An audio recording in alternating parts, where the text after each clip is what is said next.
Bismillahirrahmanirrahim. Assalamualaikum warahmatullahi wabarakatuh. Alhamdulillah wassalatu wassalamu ala Rasulillah wa ala alihi wa sahbihi wa mawalah wa la hawla wa la quwata illa billahi wa ba'du. Alhamdulillah, di pagi hari ini kita bisa duduk kembali untuk bertalabul ilmi. Salawat dan juga salam kita aturkan kepada Rasul kita Nabi besar Muhammad sallallahu alaihi wasallam. Kajian di pagi hari ini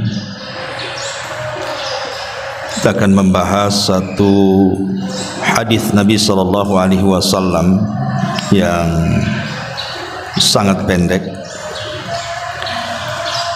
tetapi syarat dengan makna. Dari hadis Nufai ibn Harith al-Thaqafi radhiyallahu anhu qala, inna rajulan qala ya Rasulullah ayyun nasi khairun, qala man tala umruhu wa hasuna amaluhu, qala fa ayyun nasi syarrun, qala man tala umruhu wa sa'a amaluhu, rawahu Tirmidzi. Dari Nufai ibnu Harith al-Thaqafi radhiyallahu anhu, ada seorang laki-laki berkata kepada Nabi sallallahu alaihi wasallam, Rasul, manusia yang paling baik itu seperti apa? Maka Rasul mengatakan, man tala umruhu wa hasuna amaluhu, yang panjang umurnya tapi baik amalannya. Kemudian laki-laki ini bertanya lagi, lalu siapa manusia yang paling buruk kalau begitu? Maka Rasul mengatakan, man tala umruhu wa sa'a amaluhu, yang panjang umurnya jelek pula amalannya. Dari hadis ini kita tahu bahwa orang yang dipanjangkan usia terkadang baik bagi dia, tetapi juga terkadang buruk bagi dia. Makanya kenapa Nabi sallallahu alaihi wasallam mengatakan, la yatamannayanna ahadukumul maut imma muhsinan fala allahu an yazdad khairan wa imma musian fala allahu an yasta'tid. Kata Nabi sallallahu alaihi wasallam, janganlah seseorang dari kalian berharap kematian, barangkali jika dia berbuat baik, semoga bertambahlah nilai kebaikannya, tapi jika dia berbuat salah, semoga dia bisa menyesali kesalahannya. Artinya bahwa Nabi SAW ingin menjelaskan kepada kita tentang pentingnya sebuah umur. Pentingnya sebuah umur, di mana hakikat umur itu adalah ketika seseorang menghabiskan usianya untuk ketaatan kepada Allah. Karena dalam hadis ini Nabi SAW tidak pernah memuji orang yang usianya panjang, kecuali kalau baik amalannya. Makanya kenapa Nabi SAW mengatakan, man tala umruhu wa hasuna amaluhu, yang panjang umurnya tidak sampai di sini, tetapi juga baik amalannya. Karena buat apa panjang umur kalau jelek amalannya. Karena Allah Subhanahu wa taala mengingatkan dalam surah Al-Imran ayat 178, wala yahsabanna alladhina kafaru annama numli lahum khairun li anfusihim innama numli lahum liyazdadu ithman walahum adzabun muhin. Jangan kira orang-orang kufur itu, orang-orang kafir itu, kami panjangkan usia mereka, kami biarkan mereka panjang usianya, senang hidupnya, khairun li anfusihim, itu kebaikan untuk mereka. Bukan, innama numli lahum, sengaja kami biarkan mereka panjang umur itu, liyazdadu itsman, untuk nambah dosa, dan bagi mereka adab yang sangat menghinakan. Lihat bagaimana Allah Subhanahu wa taala mengingatkan, kalau panjang umur itu tidak ada manfaatnya bagi ketaatan kepada Allah, buat apa? Jangan-jangan itu istidraj saja tuh. Dibiarkan kita panjang umurnya, dibiarkan kita senang hidupnya, tapi rupanya sengaja Allah tumpuk-tumpukkan dosanya. Makanya kenapa kalau kita lihat para ulama, ada di antara mereka itu yang dipanjangkan usianya. Contoh pamannya Imam Ahmad, usianya 74 kemudian meninggal. Atau Imam Malik lah, lebih lama lagi Imam Malik itu usianya, ada yang mengatakan 83 tahun, ada yang mengatakan usianya 84 tahun baru meninggal. Kalau Imam Syafi'i mungkin lebih muda lagi meninggalnya, ya, enggak salah sekitar 50 tahun usia dia. Tapi ada ulama itu justru lebih muda lagi meninggal, seperti Imam Nawawi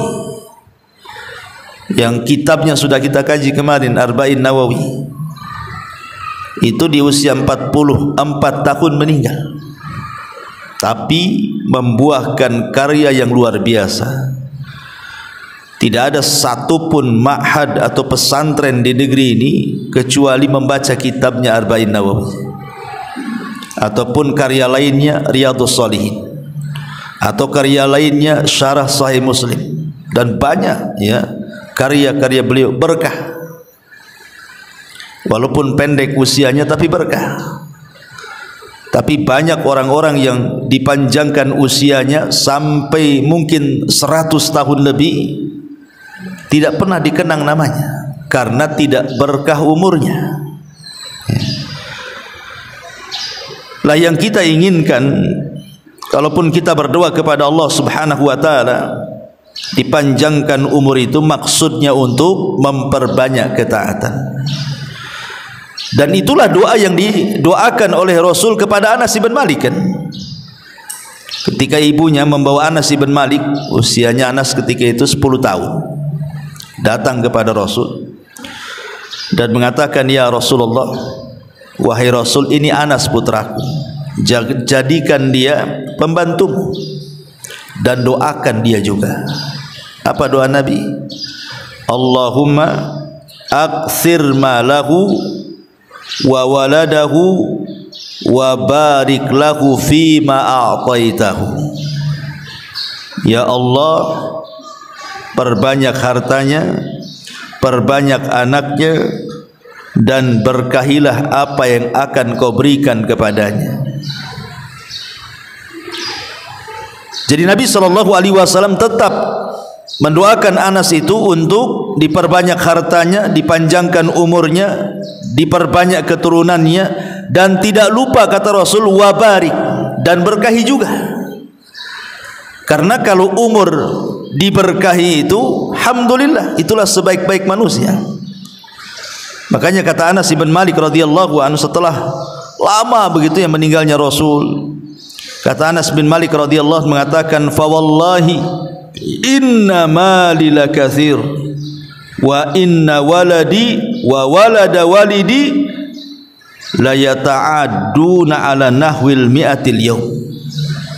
Sesungguhnya hartaku banyak, anak dan anak dari anak-anakku alias cucuku mencapai 100 orang. Artinya doa Nabi SAW terkabulkan dan berkah. Semua anak-anak Anas ibn Malik dan juga anak-anak daripada anak-anaknya Anas ibn Malik sebagian besar menjadi para ulama, ya. Tapi jangan pula kemudian panjang umur itu menjadi kesialan, karena di zaman sahabat Sa'ad ibn Abi Waqqas itu kan dikenal, Bu, seorang yang mustajab doa. Sa'ad bin Abi Waqqas itu kalau berdoa itu diijabah tuh Sa'ad itu, karena memang dia yang meminta kepada Nabi SAW. Jadi di masa kekhilafahan Amirul Mukminin Umar bin Khattab radhiyallahu anhu, jadi Sa'ad itu kan ditugaskan oleh Umar bin Khattab radhiyallahu anhu untuk menjadi gubernur di Kufah. Masalahnya ada orang-orang yang tidak suka dengan Sa'ad bin Abi Waqqas ini, akhirnya membuat riak-riak fitnah.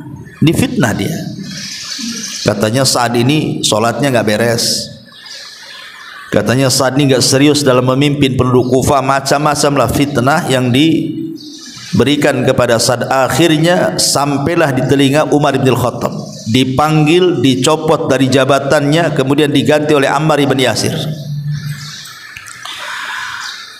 Kemudian Umar bin Khattab radhiyallahu an mulai menelisik kasusnya Sa'ad ini. Betul enggak penduduk Kufah ini omongannya? Rupanya tidak benar. Hanya 1-2 orang saja yang tidak suka kepada Sa'ad, itulah yang menjadi provokator yang memprovokasi penduduk Kufah. Dari situ geramlah Sa'ad, kemudian berdoa. Apa kata Sa'ad? Dia mengatakan, ya Allah, Allahumma in kana abduka hadza kadhiba qama riya'an wa sum'atan fa'atil umrahu wa atil faqrahu wa arridhu bil fitani. Ya Allah, kalau memang ucapan orang itu dusta terhadap diriku, aku tidak pernah melakukan mereka ucapkan, dan dia mengucapkan seperti itu karena ria dan sum'ah saja, panjangkan umurnya dan panjangkan juga kefakirannya, kemudian berikan sebanyak-banyaknya fitnah kepada dia. Itu doanya Sa'ad bin Abi Waqqas karena merasa pihak dizolimi masalahnya kan. Akhirnya berselang waktu panjang sekali, rupanya orang yang didoakan Sa'ad itu betul-betul panjang umurnya, panjang sekali umurnya, dan dia menjadi orang yang sangat fakir. Tidak ada orang fakir di Kufah kecuali dia, tidak punya rumah, tidak punya apa-apa, dan dia pun menjadi peminta-minta di jalan. Kemudian banyak orang mencela dia. Tentu umur yang seperti ini tidak berkah, walaupun panjang umurnya kan, karena panjang umur karena doa orang yang dizalimi masalahnya. Nggak berkah umur yang kayak gini nih. Dan kasusnya sama juga kepada Sa'id bin Zaid, satu di antara 10 sahabat yang dijanjikan masuk surga. Jadi dia kes dengan seorang wanita namanya Arwa bintu Uwais, Arwa bintu Aus, ya, radhiyallahu an. Sa'id ibn Zaid ini ibn Amr ibn Nufail ini bermasalah dengan seorang wanita jahat namanya Arwa bintu Uwais kalau nggak salah. Jadi Sa'id ibn Zaid ini kan punya kebun, kebunnya luas. Kemudian banyak pula di situ pokok-pokok kurma, dan di situ ada sumur. Kita lihat di zaman itu air sangat mahal kan gitu ya. Tiba-tiba kemudian si wanita jahat ini mengklaim bahwa itu tanah-tanah dia, itu sumur-sumur dia, itu pula pokok kurma dia. Bersumpah-sumpah. Akhirnya kemudian kasusnya sampai kepada Marwan ibn Hakam yang ketika itu menjadi berkuasa di situ. Kemudian Marwan pun memanggil Sa'id ibn Zaidin, betul enggak itu tanah milik orang kau ambil? Karena wanita itu mengklaim itu tanahnya, sumurnya, kemudian pokok kurmanya. Jadi Sa'id ibn Zaid ini sambil menangis dengan mengatakan, mungkinkah aku mengambil lahan orang, sementara Nabi SAW mengatakan barang siapa yang mengambil tanah satu jengkal saja akan dikalungkan 7 lapis ke bumi pada hari kiamat. Mungkinkah saya mengambilnya? Sambil menangis tuh, ya. Sa'id ibn Zaid, mustahil aku mengambil tanah orang, katanya. Kemudian dia mengatakan, tetapi sudahlah, kalau dia mengaku itu tanahnya, kuberikan tanahku kepadanya, kuberikan kurma itu kepadanya, dan kuberikan sak sumur-sumurnya. Kemudian dia berdoa kepada Allah, Allahumma in kana kadzibatan, Allahumma in kanat kadzibatan, ya Allah, kalau wanita yang mengaku-ngaku itu pendusta. Lihat doanya, fa'atil umroha, panjangkan tu usianya, wa'ami basaraha, tapi butakan kedua matanya, waqtulha fi mazra'atiha, bunuh dia di ladangnya. Lihat doanya Sa'id bin Zaid ini. Subhanallah, wanita ini dipanjangkan usianya, betul-betul dipanjangkan sehingga dia bisa menikmati hasil kezaliman kebunnya. Akhirnya setelah dia tua, dia buta. Kemudian dia karena buta, tidak tahu arah di dalam kebunnya, kemudian dia terperosok masuk pula ke sumurnya itu, mati di sumurnya. Kan wanita ini juga panjang juga umurnya kan, tapi kan tidak berkah kan gitu. Lah jangan sampai kemudian Allah Subhanahu wa taala memberikan usia panjang itu karena doa orang-orang yang kita zalimi itu, ya. Atau mungkin kita diberikan usia panjang tetapi tidak ada keberkahannya, naudzubillah. Karena Allah tidak pernah memuji orang tua tuh, yang panjang-panjang usianya itu, kecuali kalau diikat dengan amal soleh baru Allah puji. Ma'asyiral muslimat yang dimuliakan Allah Subhanahu wa taala. Kenapa demikian? Karena Al-Qur'anul Karim ketika bicara soal orang-orang kafir yang menyesal dan mereka ingin kembali ke bumi supaya bisa beramal soleh, Allah Subhanahu wa taala singgung tuh orang-orang kafir itu dan mengatakan, awalam nu'ammirkum ma yatadzakkaru fihi man tadzakkar wa ja'akumun nadhir, kata Allah. Allah mengatakan, bukankah kami telah memanjangkan umur dalam masa yang cukup untuk dapat berfikir bagi orang-orang yang bisa berfikir, dan bukankah pula telah datang kepada kamu peringatan? Kenapa kau tidak berubah? Kenapa kau tidak beriman? Kenapa baru sekarang sadar ingin kembali ke bumi dan ingin beramal saleh? Kalla innaha kalimatun huwa qailuha. Mustahil orang mati hidup lagi. Itu hanya dongeng-dongeng dia saja kepengen seperti itu. Jadi Allah Subhanahu wa taala mengingatkan kan kepada kita soal usia atau soal umur tuh. Awalam nu'ammirkum ma yatadzakkaru fihi man tadzakkar. Sudahkah aku berikan umur cukup-cukuplah kepada kalian itu? Mungkin di antara kita ada yang dicukupkan usianya sampai 50, 60, 70 tahun, kan dah cukup tuh. Ya. Dan peringatan pun sudah Allah Subhanahu wa taala berikan kepada kita, coba.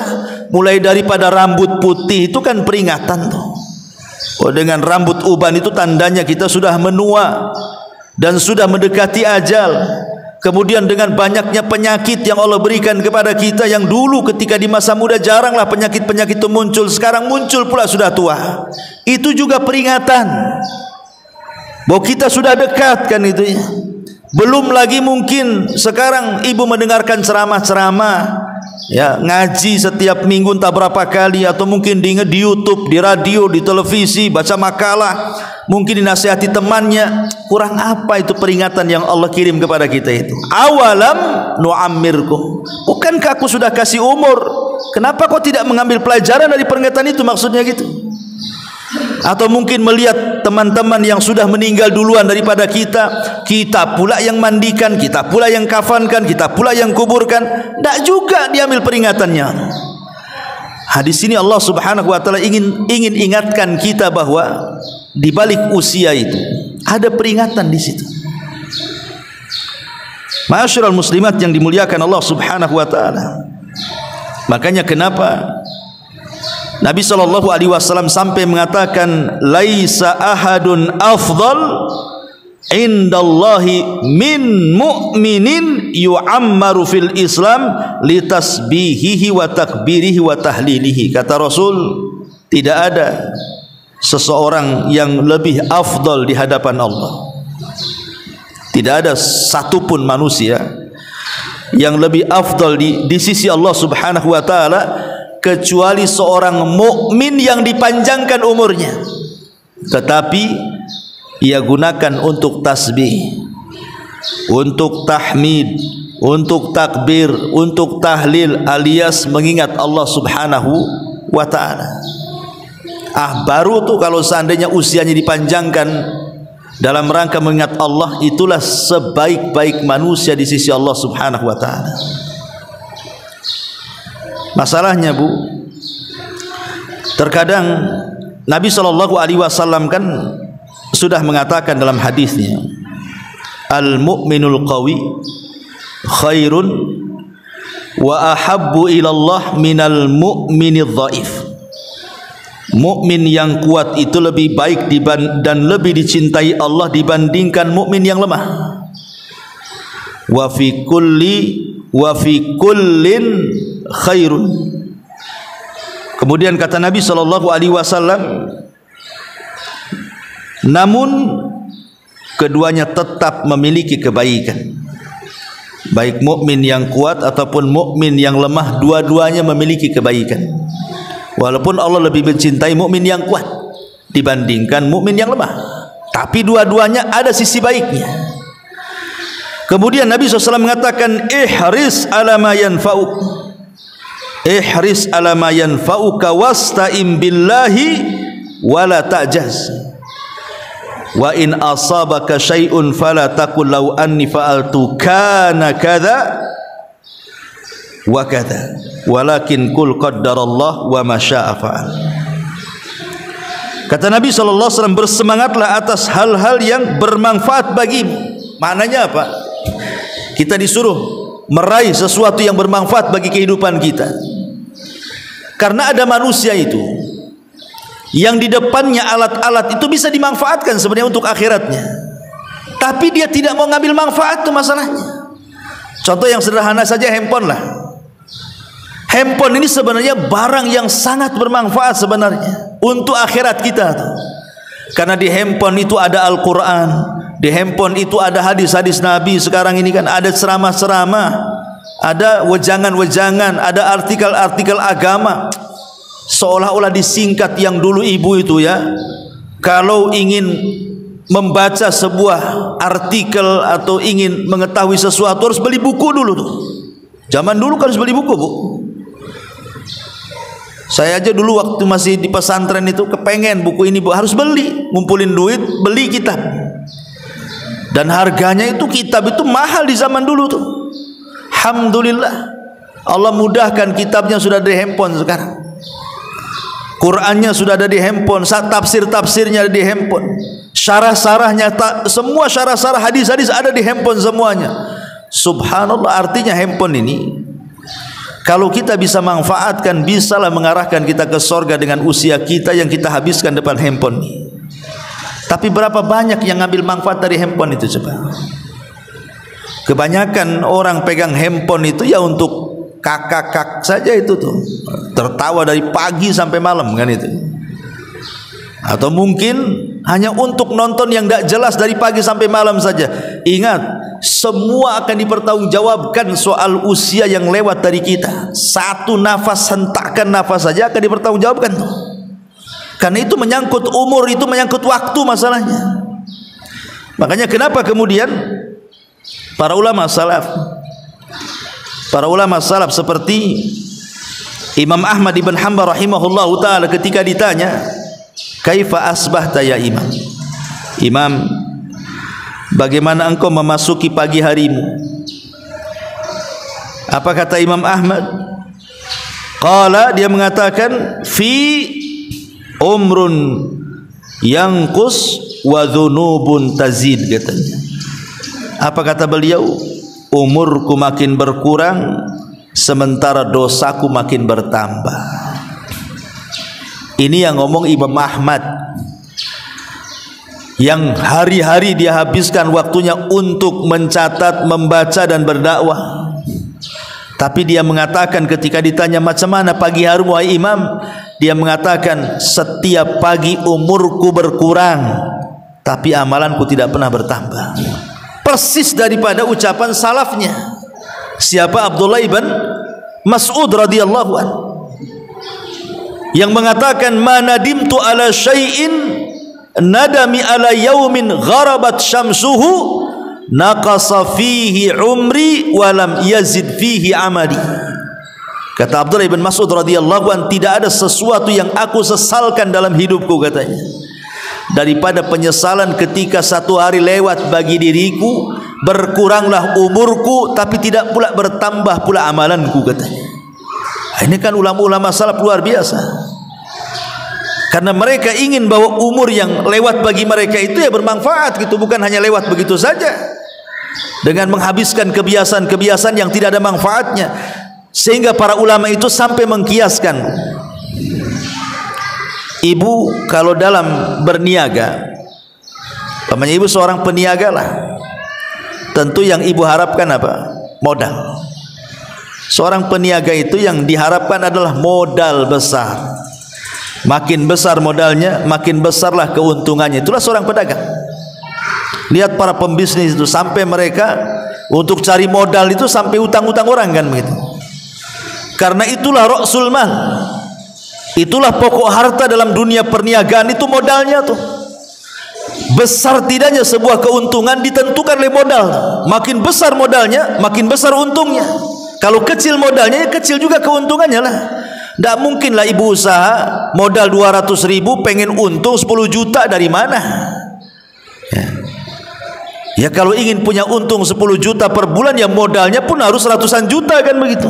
Itu logika lah. Ulama mengatakan kalau modal uang itu istilahnya ra'sul mal fit tijarah, itu pokok harta dalam perniagaan, maka waktu itu adalah modal dari usia yang berjalan pada diri kita.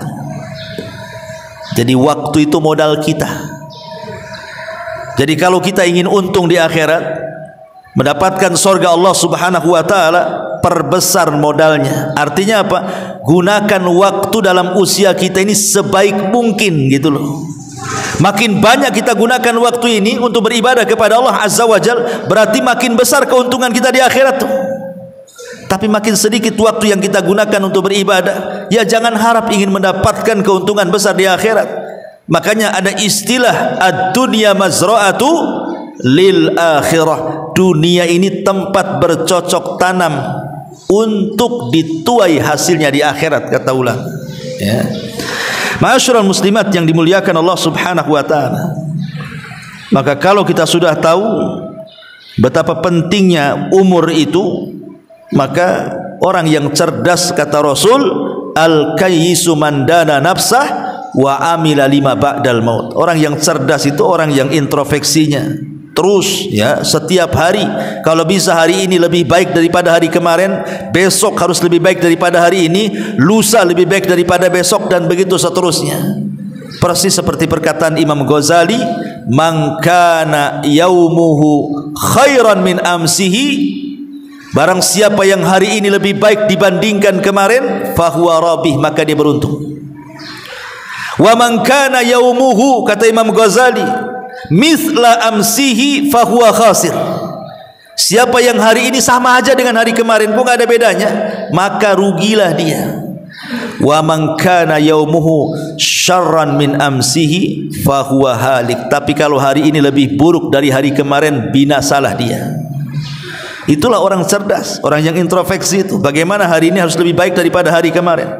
Makanya Hasan Al-Basri rahimahullah ta'ala sampai mengatakan, ma min yaumin yanshakku fajruhu illa wa yunadi yabna adam ana khalqun jadid wa ala amalika syahid fatazawwad minni fa inni idza madaitu la a'udu ila yaumil qiyamah.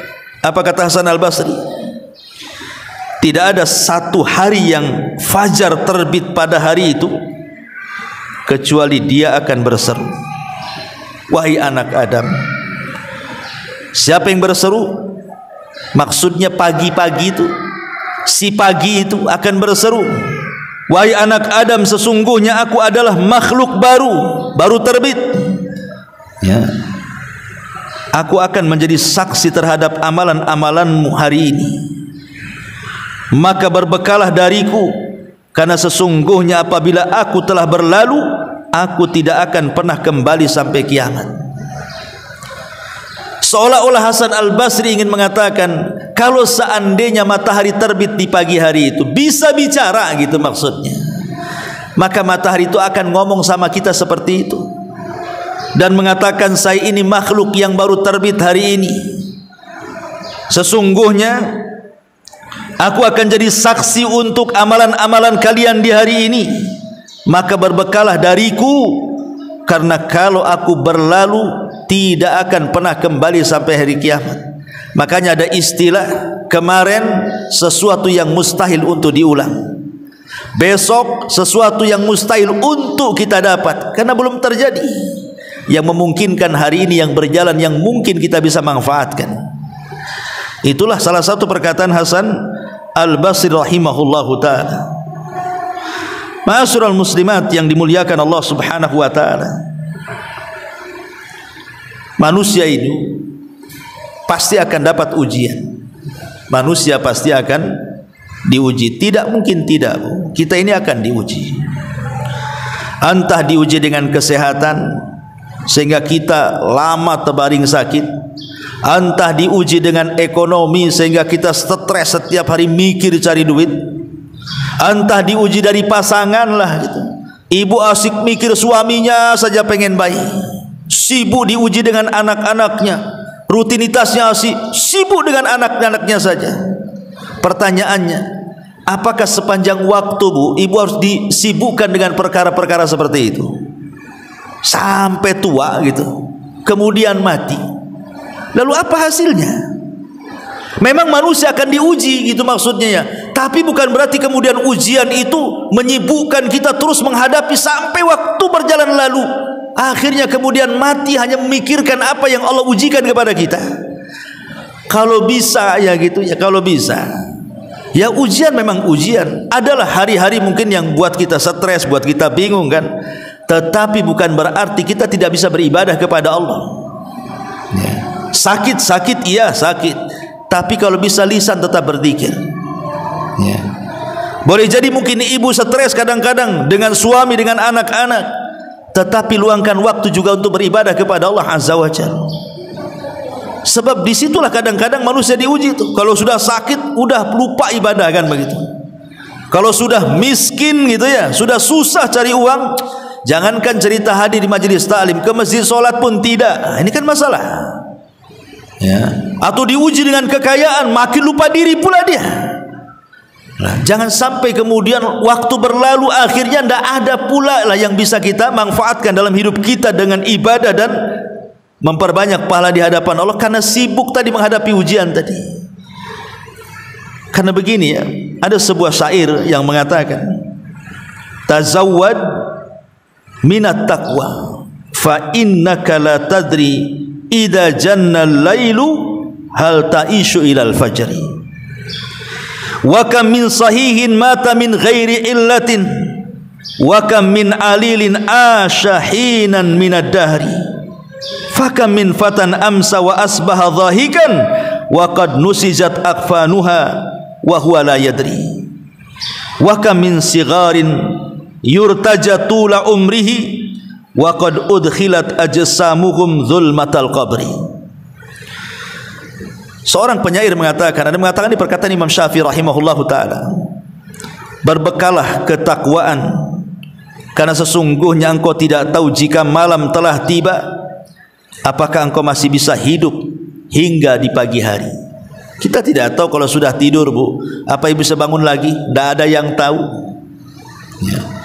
Betapa banyak orang-orang yang sehat kemudian meninggal tanpa didahului sakit, dan betapa banyak orang-orang sakit yang masih bisa hidup beberapa tahun lamanya.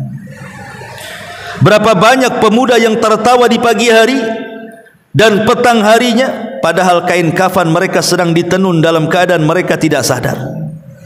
Berapa banyak anak-anak yang diharapkan panjang umurnya, padahal tubuh mereka telah dimasukkan ke dalam gelap gulitannya kuburan. Dari sini kita tahu bahwa, karena kan kita tidak tahu nih kematian nih kapan, dan usia ini terus berjalan kan gitu ya. Maka orang yang cerdas itu kan harus mempersiapkan bekal sebelum kematian. Man dana nafsa wa amila lima ba'dal maut, kan itu. Makanya kenapa kemudian Nabi SAW ingin katakan sebaik-baik manusia man tala umruhu wa hasuna amaluhu, orang yang panjang umurnya tetapi baik pula lah dia amalannya. Ma'asyiral muslimat yang dimuliakan Allah Subhanahu wa taala, di dalam sebuah hadis atau di dalam Al-Qur'anul Karim, Allah juga mengingatkan dalam surah Al-Munafiqun ayat 9, ya ayyuhalladzina amanu la tulhikum amwalukum wala auladukum an dzikrillahi wa man yaf'al dzalika faulaika humul khasirun. Wahai orang-orang yang beriman, janganlah melalaikan kalian harta-harta kalian, jangan pula melalaikan anak-anak kalian. Dari apa? Dari mengingat Allah. Karena barang siapa yang kemudian melakukan itu, maka termasuk orang-orang yang rugi. Di sini Allah ingatkan lagi soal umur. Jangan umur kita ini disibukkan dengan harta, lupa akhirat gitu ya. Disibukkan dengan anak-anak, lupa akhirat. Karena kalau itu yang kita mau, kita habiskan umur kita hanya untuk cari duit saja, cari harta saja, dan sibuk hanya mikir anak jadi apa gitu ya, rugi dia ya. Makanya kenapa para ulama kalau bisa sibukkan kehidupan kita ini dengan 4 perkara. 1, perbanyak zikir kepada Allah Azza wa Jalla. Kemudian yang kedua, carilah amalan-amalan yang amalan itu bisa mengalir setelah kematian kita. Sebagaimana Nabi SAW mengatakan umpamanya, sab'un yajri lil abdi ajruhunna. Ada 7 perkara kalau seorang hamba mengamalkannya, pahalanya mengalir sampai kematiannya. Kemudian Nabi SAW mengatakan, di antara 7 perkara itu ilmu yang diajarkan. Kemudian man 'allama ilman, siapa yang mempelajari ilmu kemudian disebarkan, au ajra nahran, ataupun bersedekah air, au hafara bi'ran, ataupun menggali sumur, au gharasa nakhlan, atau menanam pohon pokok kurma dan kemudian setelah berbuah disedekahkan, au bana masjidan, ataupun membangun masjid, au warrasa mushafan, ataupun membeli mushaf dan diwakafkan, au taraka, ataupun di sini au taraka waladan yastaghfiru lahu ba'da mautihi, ataupun meninggalkan anak yang kelak akan memintakan ampun untuk orang tua setelah kematiannya. Jadi orang yang cerdas itu supaya umurnya tidak sia-sia, Maka carilah amalan-amalan itu, Bu, yang sangat manfaat untuk kehidupan kita setelah kematian. Ya, semua amal itu bermanfaat, tapi seorang muslim kan harus memilah-milih gitu ya, supaya amalannya itu langgeng sampai kematian dia, sehingga pahalanya terus mengalir menjadi amal jariyah ya.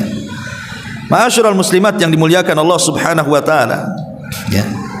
Ini yang kedua. Yang ketiga, mudawamatu ala al-amali saleh, senantiasa istiqomah untuk beramal saleh.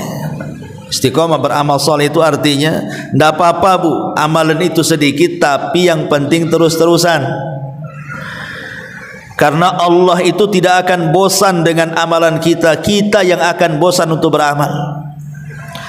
Kalau kita kemudian memborong semua amalan kita, itu tidak akan langgeng itu ibadah kita itu, karena lama-lama bosan.